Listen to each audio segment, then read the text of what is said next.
Good morning. এখন সময় সকাল ৬টা।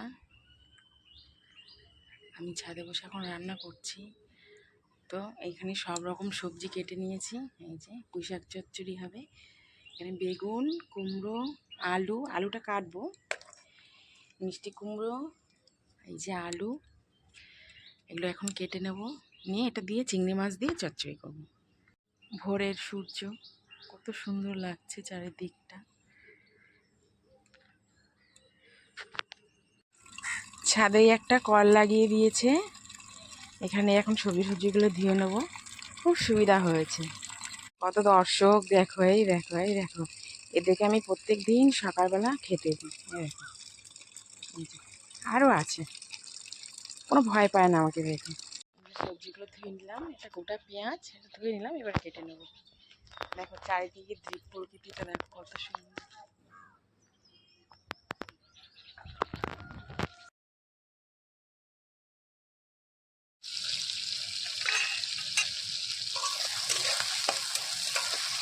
চিংড়ি মাছটা লাল লাল করে ভেজে নেব।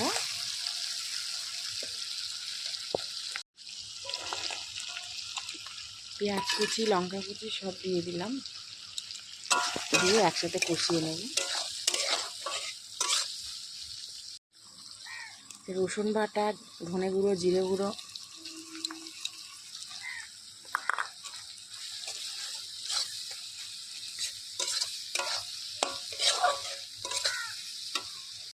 স্বাদ মতন লবণ,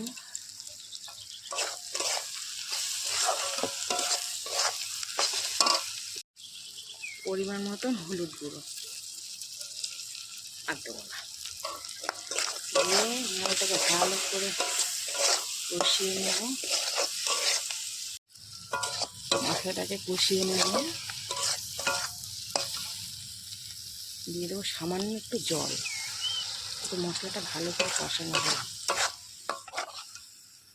এই মশলা কষানো মোটামুটি হয়ে গেছে। এবার এর ভিতরে আমি আস্তে আস্তে সবজিগুলো সব দিয়ে দেবো।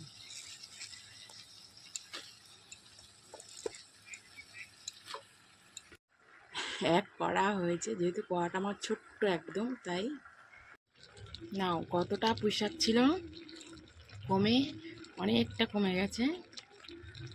কালারটা খুব সুন্দর হয়েছে। অলমোস্ট রেডি আমার পুঁই শাক চিংড়ি। কত সুন্দর হয়েছে দেখো। হেভি সেন্ট বেরোচ্ছে। ফাটাফাটি। চিংড়ি মাছ দেওয়া? হ্যাঁ, চিংড়ি মাছ। আচ্ছা, বাবু 8টা দিয়ে স্কুল, 8টা 5 থেকে স্কুল, ওই জন্য সকাল সকাল ভাত খেয়ে স্কুলে চলে যাবে।